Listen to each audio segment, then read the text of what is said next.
你们这里应该是一个修炼的玄幻世界吧？那你的世界呢？我的世界暂时回不去了。我来这里是来找人的。找人？我的丈夫，我的孩子，我的朋友伙伴。你都有娃娃了，姑娘芳龄30。30？燕川打量了一下这个女人，突然发现这女人只穿了一身衣服。你不冷吗？我的衣服能御寒零下50度，也能抗热120度。燕川摸头不懂，但听起来好像她的衣服很牛逼的样子。但三三却有点诧异，竟然是淬体。这个女人的肉体竟然是淬体到了最高一层才能达到的状态。你怎么会知道我是穿越者？我应该去过你的世界，难道她也去过蓝星？你是仙女？我是神。易安沉默没接话。洞外的风雪停了，那个女人便起身收拾了一下，准备离开了。不管怎么样，今天谢谢你。为何？根据我的经验，我每到一个世界都会自动生成一个死亡副本，形成一个关卡，要么我出关卡，要么死在里面。这一次的死亡关卡应该就是那场雪崩，本来是打算留给他的，不过既然你帮了我，算是我的感谢礼。这个给你，来而不往非礼也。这个是储物袋，里面有许多不同作用的丹药，送给你。储物袋？这个储物袋乃五品灵宝，能储存的东西体积能容纳1000方，重量可达110。玄幻世界是不一样。这里还有一些丹药，保质期很长，不会坏，你可以吃一颗试试味道。叶安也没客气。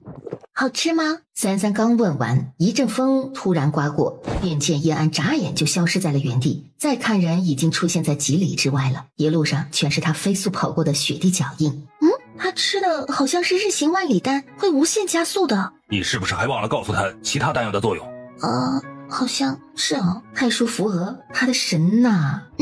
世间万事万物皆避不过缘分2字，缘分到了，他便自然知道是什么作用了。要是不知道阿芷是个什么迷糊性子，我差点就信了。此话甚有哲理，已记录在书中。他说过他叫什么名字吗？没有。三人一兽站在雪地坡上，看着远方渐行渐远的黑影，很快便彻底消失在他们的视线中。阿芷啊，你那储物袋里有多少丹药？以前练的都在里面，几百颗吧。我也要。没有了。看着茫茫白雪之地，突然有点舍不得呢。舍不得什么？他烤肉好好吃。根据我的经验，这种野外生存技能满点的人，通常都不会正儿八经做饭的，所以估计也就只会烤肉了。是吗？那是肯定的。我睡了多久？3年。从我们离开九州大陆之后，到现在已经过了3年了。主人睡了好久，我都醒了。3年，还好，才3年。若是睡个100年，再回九州大陆，只怕又是一番新景象了。也不知他离开之后，小金他们如何了。他看向太叔，好奇的上下打量。太叔被三三眼神看得莫名。怎么了？以为三三不想要他，他马上说：你都已经把我收了，不能赶我走的。我要是走了，别人都会来抢我的。你们是3兄弟吗？你说另外2本书吗？每个残卷意识和书魂形成的契机不一定，即便形成了书魄，但我们都是物，物是没有雄雌之分的。在化形之前，若我想要化成女子的模样，也是可以的。那你怎么化形成男孩子了？根据书上记载，异性相吸，神女是雌性，所以会更喜欢我变成男孩子。漂亮。没毛病。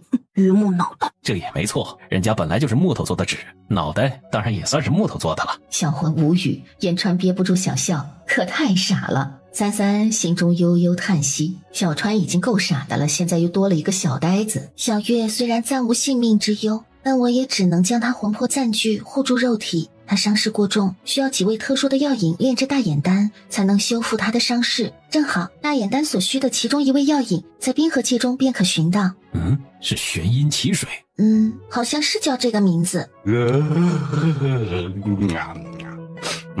那就趁在这里的时间把这玩意儿给找到，不然小月月也太可怜了。话还没落地呢，燕川就已经进空间里睡觉去了。小魂见燕川进去了，自己也跟着跑进去了。毕竟比起外面一片白茫茫的冰雪世界，三三的空间可谓是要什么有什么。你还是变成书吧，人太多容易碍眼。太叔看他半晌，才委屈的哦了一声，然后化作一本小书落入了三三的手中。三三将书收起来，看了看空荡荡的周围，这下周围清静多了。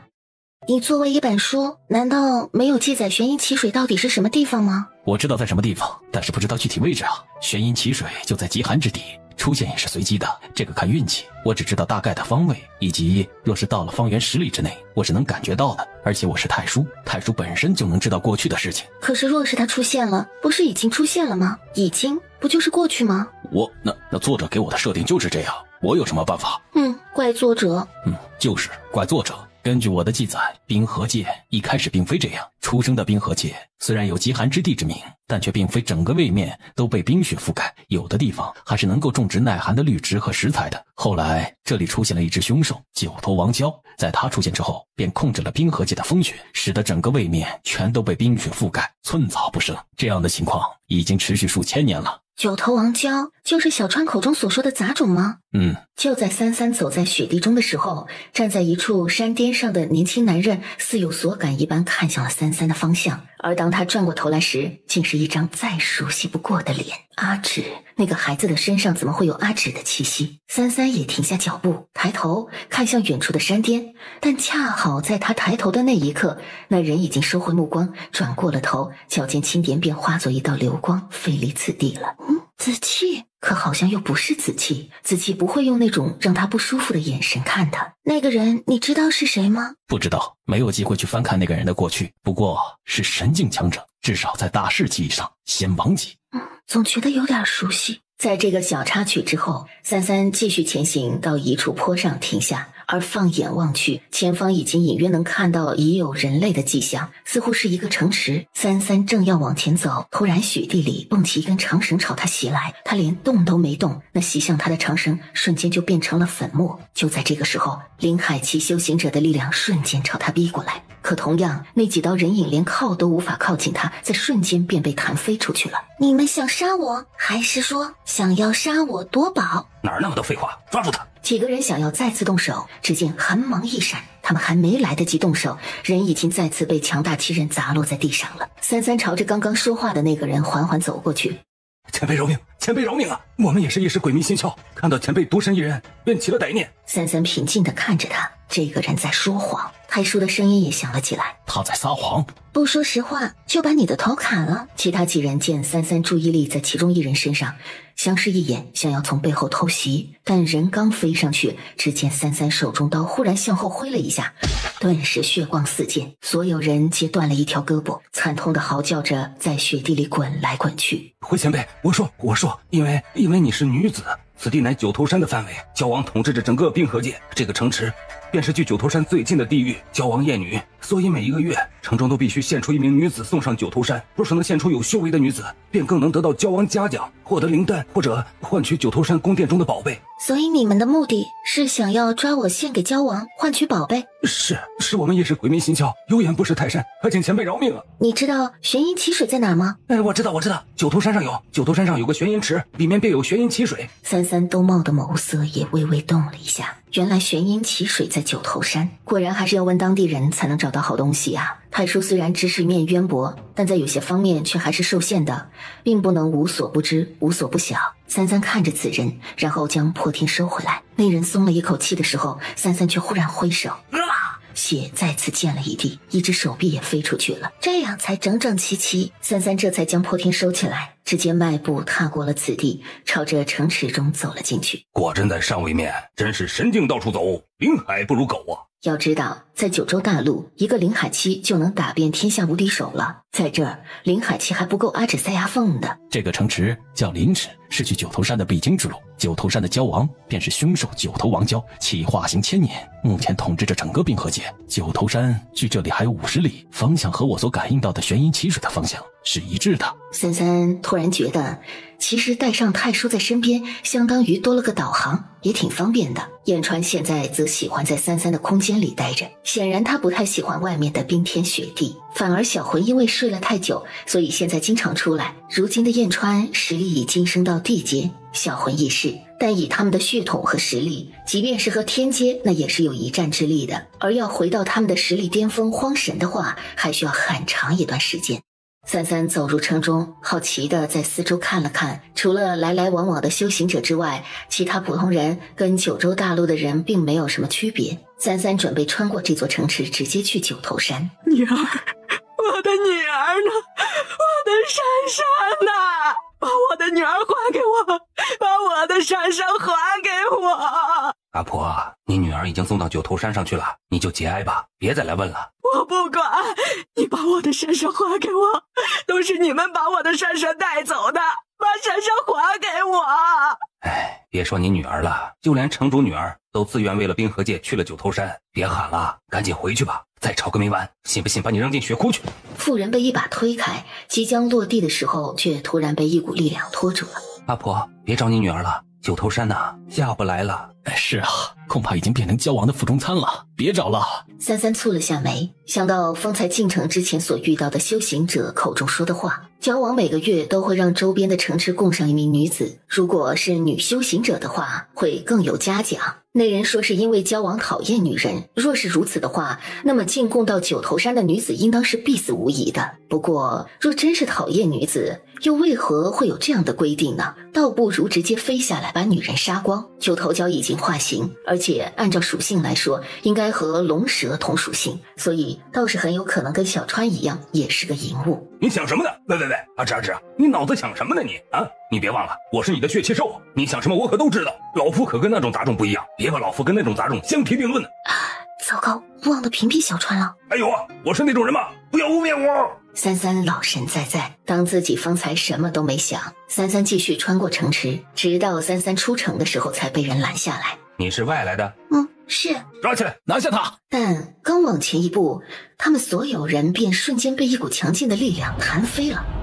是修行者。他们四下探查，到处已经没有了那少女的身影。三三素来不太与凡人计较，所以虽然他知道那些人不怀好意，倒也没下杀手。此时的三三人已经在距离城池10里开外了，距离九头山还有40里。就在这个时候，前方传来一阵躁动，整个大地上的雪都抖了起来。突然，一条冰蟒从雪地里飞出。是冰的呀！这模样就像个不知死活的小呆子似的。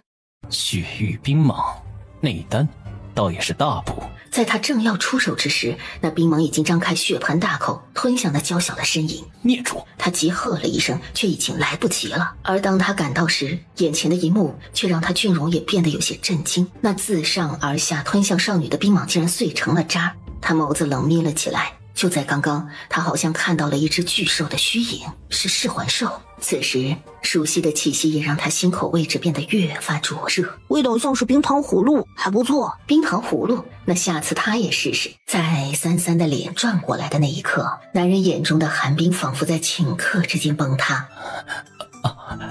阿芷，三三心口的位置也有一丝隐隐的不舒服。子气，听到从三三嘴里出来的这2个字，男人的神色也有一丝微微的变化。此人和子气生的一样，而且气息也很相似，可是却又有什么地方不一样。他看自己的眼神也不一样，修为境界更强更高了，而且没有了妖兽的气息。是我。他突然笑了起来。三三咦了一声，有些疑惑，但能明显感觉到在听到他承认了之后，眼中浮现出的依赖。他朝着三三走过来。你怎么会来冰河界？自是来找你，我已经找你很久很久了。阿芷，不知你还记得我吗？你不找我，我也会去找你的。方才我见你遇险了，如何？有没有受伤？不碍，不过区区一条黄金小兽罢了。那便好，此去先40里便是九头山。阿芷是要去那儿？小月受伤了，需要玄一起水做药引，炼制丹药。原来如此。玄奇看向已经不想迈步子，开始犯懒的三三了，笑着伸手。累了？三三看着眼前的那只手，却并没有将手放上去让他牵。三三抬头看了看他，又看了看他的大袖子，在他拽住衣服的那一刻，便被他一卷带入了怀里，朝九头山的方向飞去了。没有本尊允许，不许靠近。他用灵石向远处的人传声下达命令，而小魂在萧杰出现之后，便进入三三的灵智空间中了。灵魂不对，谭叔，你知道他的来历吗？知道也不告诉你。为啥？你又不是神女，书也是要认主人的。燕川表示，白霞这孩子平时看起来那么乖了，原来也不是个什么善茬呀。不过神境以上修为的人过去，我是不能随随便便读取的。而且这个人灵魂很奇怪，就算读取，也只能读取部分过去的记忆。不过可以肯定的是神女的旧识。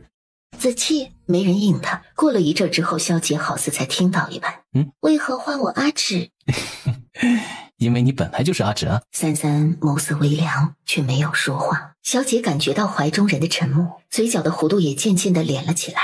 而在她的怀中，三三好似能感觉到她的心跳。三三看着她的胸膛，那种亲切感让三三不自觉地便因为太舒服而困了起来。不错，他对现在的子气比对从前的子气似乎更有一种熟悉和亲近，让他也不由自主地会去信任。察觉到三三有些困了，开始睡着了，小姐的目光才直直地看向怀中的人，而这个时候的目光才是那么的肆无忌惮，褪去了一切掩藏的情绪，是那么的炽热而深情。三三睡了一觉，再次醒来的时候，恰好已经到了九头山山脚下了。此地便是九头山山脚，这山上有一头凶蛟，需要我去把它杀了吗？先不杀，等他看看是怎么回事再杀。好，等拿到玄阴七水之后，阿芷后面的要义可告知于我，我带你去寻。就在这个时候，一个老者从山上滚下来，三三率先出手，那老者便从滚落的姿势停在了途中。见三三出手，小姐手中凝起的杀人的真气才收起来。多谢姑娘救命之恩。顺手。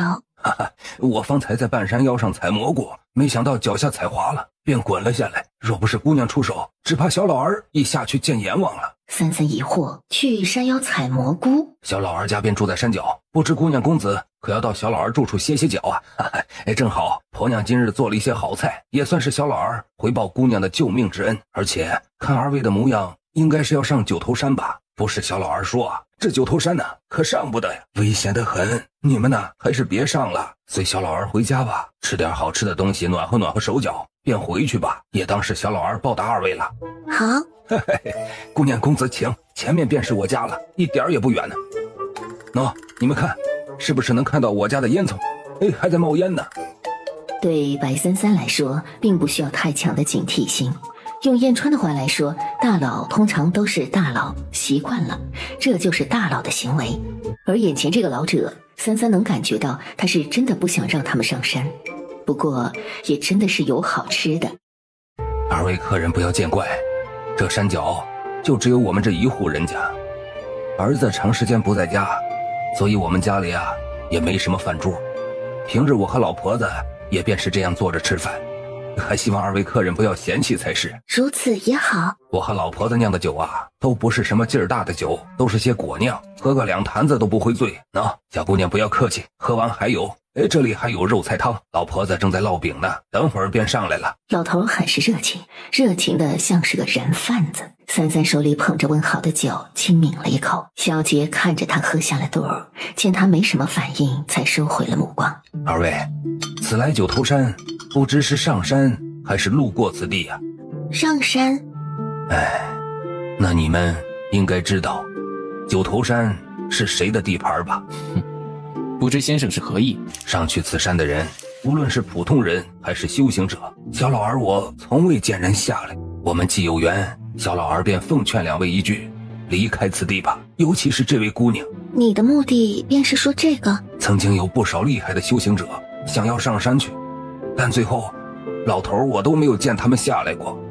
蛟王掌控着整个冰河界，其强大无人能敌，而蛟王又对女子格外所以小姑娘最好是早早离开此地，这里随时会有蛟王的人巡逻，若是被发现了，只怕不过区一头万年凶蛟罢了。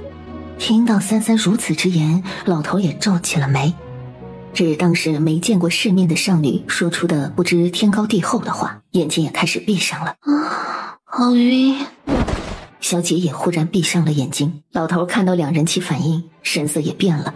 抱歉，我不能让你们上九头山，虽然我不能改变他所犯下的错，但这已经是我能做的唯一能帮助他减轻罪孽的办法了。去拿棍子来，我将他们的手脚打断，然后送出这个地方，这样他们这段时间内便不会再上九头山了。而当妇人把棍子拿来递给老头手上，老头拿起棍子站起身，看向白三三时，却发现三三竟然已经睁开了眼睛，而且正在慢条斯理地喝着汤。这才发现那个男子也睁开了眼睛，正凉凉地看向他。怎么可能？这种气味就算是修行者也根本无法抵御，你们怎么会醒过来？还是说你们刚刚根本就是装的？汤的味道还不错，装久了汤就凉了。这位先生，我想要杀了你们，连动手指头都不需要，只是阿芷还不想让你们死。抱歉，我也是不得已而为之，我并不想伤害你们，我的本意是想要保护你们。是啊是啊，二位尊贵的客人，我们万万没有害人的心思，只是不希望你们去九头山送死。这么多年，我们已经见到过许许多多的修行者丧命在九头山了。老头子见你们也不是什么坏人，姑娘年纪又还小，便不希望你们也送命，我们才会如此。那你们为何能安然无恙住在此地？你们与九头山是什么关系？我们家祖祖辈辈已经在这山脚下生活了万年了。焦王在万年前曾救了我的先辈祖父，从那之后我们便守着这九头山，守着他，也想要为他减轻罪孽。你们知道九头山的来历，知道为何九头山会每隔1个月便送女子上山吗？难道不是因为他是个淫妇吗？三三这话一出，屋子里几人都面色古怪的沉默，尤其是萧杰，但似乎对三三会说出这样的话也在意料之中。阿芷从来都是这样不拘小节的。我给你们讲个故事吧，不知二位愿不愿意听？在我吃饱想要离开之前，你想说什么都可以。这个故事还要从万年前说起。万年前，焦王才刚刚出世，还未化形，可凶兽出世必会引来修行者争夺，而刚出世的凶兽虽有凶性，但却无好坏之分，秉性也单纯。而他在遭受到修行者追杀的时候，恰好遇到了一名女子。那名女子是临城中的一名普通百姓，名唤云兰。云兰在误打误撞之下，将藏在雪地里还是小蛇模样、浑身是血的焦王救了回来。从出世便在遭遇修行者抢夺的焦王，第一次体会到了被人保护的滋味。日常相处中，焦王也逐渐对云兰生了情愫。在焦王伤势好了之后，便离开了云兰家。因为焦王的离去，云兰哭了很久很久。焦王不舍她难过，便一直在暗中保护她，想要等待着自己能化形再去见她。他等啊等啊，等到云兰都长成大姑娘了，到了婚嫁的年龄了，他才能够化一半的形。虽然已经能化成人样了，但脸上却还附着一半鳞片。而那时云兰已经心仪上了城主府的公子。焦王自是知道此事，所以即便自己还无法全部化形，但还是化形出现在了云兰面前。可因为他脸上的那一半鳞片，所以只敢戴着兜帽，害怕自己的模样吓到云兰。这个故事也很耳熟。你听说过？类似的听过。当焦王出现在云兰面前的时候，正是云兰因为痴恋城主公子，却因身份卑微而难过不已的时候。焦王告诉他，自己便是他多年前在雪地里救回去的那条紫色小蛇。这凶蛟倒是单纯。而那时几乎整个冰河界都知道有一头凶蛟出世，加上实际上那时候虽然凶蛟未主动害人，却因为一直盘桓在云兰周遭，处在人的地狱，也会经常被一些修行者发现，便会吃人杀人，所以城中也有关于他的重金悬赏消息。云兰在听完焦王的解释之后，便开始怀疑他就是近几年城中传得沸沸扬扬的那只长得像蛇的凶手。知道他不会伤害自己，云兰便卸下了防备。而焦王原本以为云兰会嫌弃他丑陋，却没想到云兰非但没有嫌弃他，还给他送去了食物，经常去见他，陪他说话。那时也许会是焦王那段时日最快乐的时光吧。而在那段时间里，他会用自己的法力帮助云兰得到一切他想要的东西，再也没人敢欺负他。后来云兰告诉他，他心仪城主公子，想要嫁给他。每次提起城主公子的时候，那动容的神情都会让焦王难过。直到有一天，云兰哭着回来说，城主公子要娶别人了，他求焦王能不能帮帮他，就当是报恩了。焦王没有说话，直到第二天，云兰说希望让焦王陪自己去看看城主府的婚礼。焦王陪他去了，并且告诉他他已经准备帮他了，他会把自己的鳞片撕下来，他的鳞片磨成粉末，足以蛊惑人心，只要让他心仪的人吃进去，便会忠诚于他。云兰听到之后高兴坏了，可是就在他们去城主府的路上，他们却遭到了数人的围攻。原本按理来说，这些人应该还不是少年时期的焦王的对手，可他却中了兽毒。在这次战斗中，焦王脸上的鳞片被撕下，身受重伤。在杀光了所有人之后，逃到了九头山，从此便盘桓在此地。云兰呢？你还想听另外一个版本吗？还有另一个版本？另一个版本才是故事的真相。真相？三三好像忽然明白了什么。事实上，从一开始，云兰救焦王并非因为善心，不过是他父亲喜欢喝蛇酒，而且喜欢用活蛇泡酒，所以他才会将焦王带回去细心照顾养活，就是为了等到他爹爹回来之后，想给他一个惊喜，讨好他。因为云兰的爹只喜欢儿子，对母女两人并不好。后面四处寻找离开的焦王之所以难过，那是因为他告诉了他爹爹找到了一条紫色的小蛇泡酒，而妖宫的宠物不见了，免不了挨骂，或许还会挨打，所以他才会这么着急。再后来再次见到化形后的焦王时，事实上他是害怕和厌恶，但想到焦王的能力或许能为他带来许多好处，他也便假装与之亲近，并利用焦王的能力得到了不少好处。云兰想要嫁给城主府公子，但焦王不愿意帮她，他一怒之下就去了城主府告密，并说自己有办法可以抓住那为祸一方的凶手，但条件就是让自己成为城主府公子的妻子。城主许诺，若他真有办法抓住，就让城主公子娶她。于是当晚，云兰便在焦王的食物里下了兽毒。他曾听焦王说过自己害怕什么，不能吃什么，所以他特地下了一定剂量的兽毒，直到在去城主府的路上再发作。那些人也是云兰安排的，目的就是为了万无一失抓住焦王，而焦王脸上的鳞片也是他亲自用刀一片一片割掉的。上古凶蛟在书中的记载中的确有蛟鳞有蛊惑人心的说法，蛟本身便是属于龙蛇混种，忽有龙蛇不分，乃为蛟。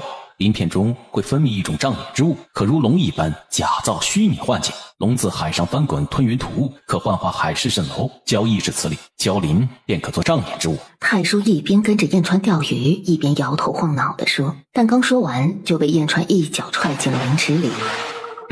都说了，别拿老子跟那种杂种做比较。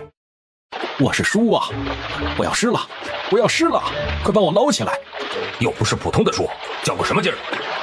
我要湿了，我要湿了，快把我捞起来！人家不会游泳。三三眼面轻轻咳了一声，顿时空间里浮起一股力量，直接将太叔从水里拖起来。太叔上来之后就怒气冲冲的马上把自己摊开了，躺平在地上。都不许碰我，我要把自己晾干。三三抿了下嘴，神态自若，又抿了一口酒。姑娘可是感了风寒？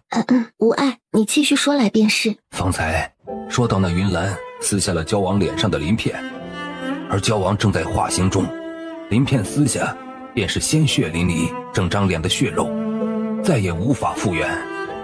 从那之后，他也便只能以幻化之术，在化形之后掩盖去自己容貌的丑陋。而在他回到九头山之后，云兰也如愿嫁给了城主府公子，而焦王从此便对女子有了仇恨之心。伤好之后，他便率领周遭所有魔兽屠了整座城，分食掉了整座城的百姓。而云兰在他屠城之前便已经死了，死在了城主公子的小妾手中。没有亲自杀了那个女人，便一直是他的执念。屠城之后，焦王也进阶了，他让整个冰河界变得寸草不生，被冰雪覆盖，所有人只能在地底下种植食物。所以他让附近城池每个月送女人上山，便是为了报复，满足他曾经未达成的执念。不错，他认为所有女人都是欲望的产物，都会为了欲望而疯狂，他们终究会按耐不住内心的渴望，变得丑陋无比，所以他要惩罚他们。那为何不一次性将冰河界中所有的女子杀光？也许他想要不断地重复一件事情来报复心中的恨和执念。也许还在期待着什么吧。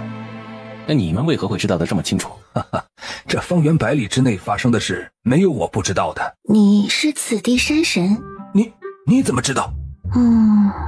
不过800岁的大仙也好意思自称为神？山神也不是我们自己封的呀。山神是以吸收山林灵气而存在的物种，性质与灵兽、妖兽等并无一样，只是山神天生便可化为人类的模样，能知晓百里地上发生的事情，保一方平安，控一方风雨，所以山神便会受到当地人们的膜拜和追捧。既你是一方山神，又为何助纣为虐？你不是能控制一方风雨吗？我并未助纣为虐，我无法阻止交王。如今这九头山已是他的地盘，整个冰河界都是他的领地，而且交王与我们家族有恩，这也是我们一直守在九头山山脚下的原因。原来你们山神还可以结婚呢？自是可以的。当一处地方衍生出山神之后，便会有山神这个家族祖祖辈辈守护此地，代代相传。从交王出世到现在，小老儿上面已经过了10多代了。关于交王的事，我们也是代代相传。交王曾在幼年时期救了小老儿祖上，也护下了九头山。他是我们先祖的恩人，也是我们的恩人。在交王成长起来之后，以我们的能力，根本无法阻止交王做这一切，无法阻止他杀人吃人，也无法阻止他将整个冰河界变成寒冰地狱。我们能做的，便是减轻一点交王的罪孽，也为了保护上山之人，我们家族便世世代代一直守在这九头山山脚，劝阻上山之人离去。打断手脚的那种吗？只有这样才能阻止他们上山，手脚断了便不能再上山去了。山脚下尚有一线生机，若是上了半山腰，便会被交王的鹰卫分食得干干净净的。如此相比，断手脚好歹有命，有些甚至几个月便能养好伤，总好过丢命的强啊。你就不怕被报复？姑娘，虽然我们山神氏族战斗力不行，可并不代表在我的地盘你便能找得到我。方圆百里我便知道谁人来了，我亦能化作风，化作雪，亦能埋于地下，你又如何能找得到我呢？若我可平山海，可摧石林，你猜猜我若找你，你将如何？若他可平山海，可摧石林，那无论他躲到哪儿，不都等于死路一条吗？一力降十会，敢问姑娘，到底是何人？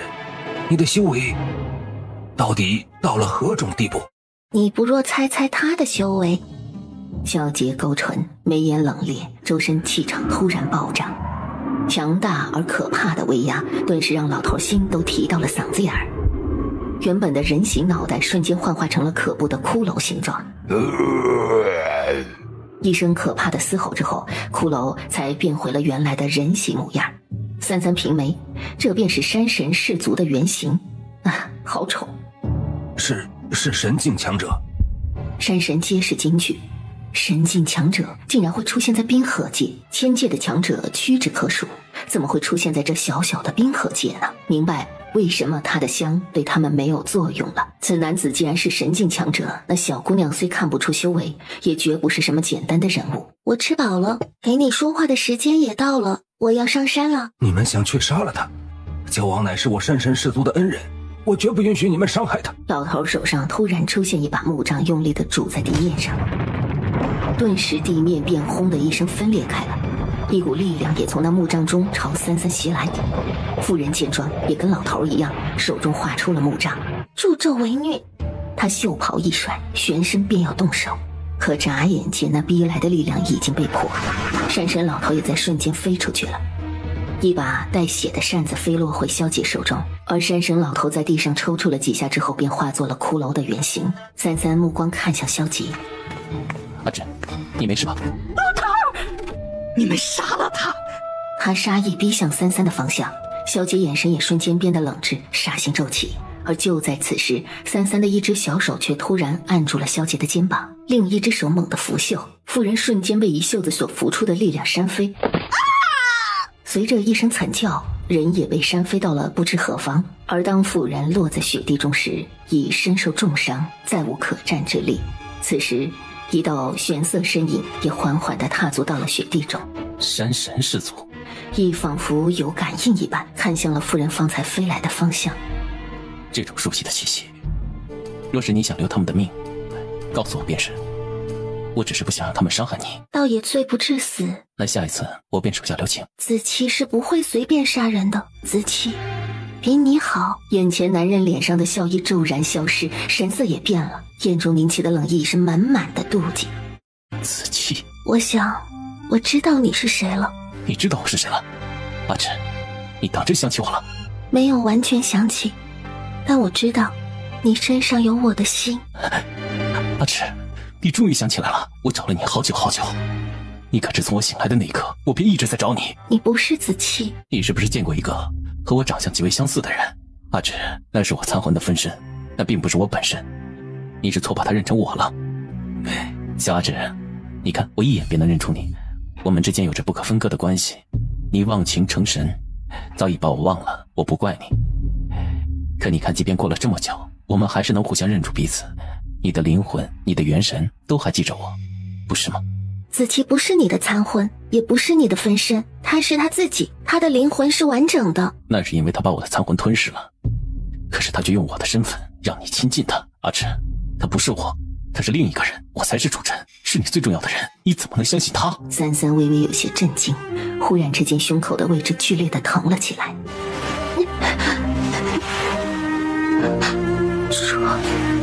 楚尘，没关系，以后你会慢慢想起。等你找到九头山上的东西，我便带你去灵界，去神界，去我们以前去过的地方。你已无心忘情，也没有关系，我会让你将他们都找回来。三三平眉，心口的位置疼得发麻，可很快便有另一阵暖流袭来，包裹了他的全身，让那种痛楚也消失了。我并不需要将他们找回来，我的心给了你，便是你的了。前尘往事并不重要，我如今要做的便只是我现在要做的事。你莫要再纠结过去之事，你如今同我一样，亦是重塑肉体，换了个面貌，如今又已是神境强者，未来可期。你我之间，日后便止于此吧。阿芷，你只是因为忘了我才会这样说，是吗？你只是因为没有心罢了。待我们回去，我便将心还给你，放开他。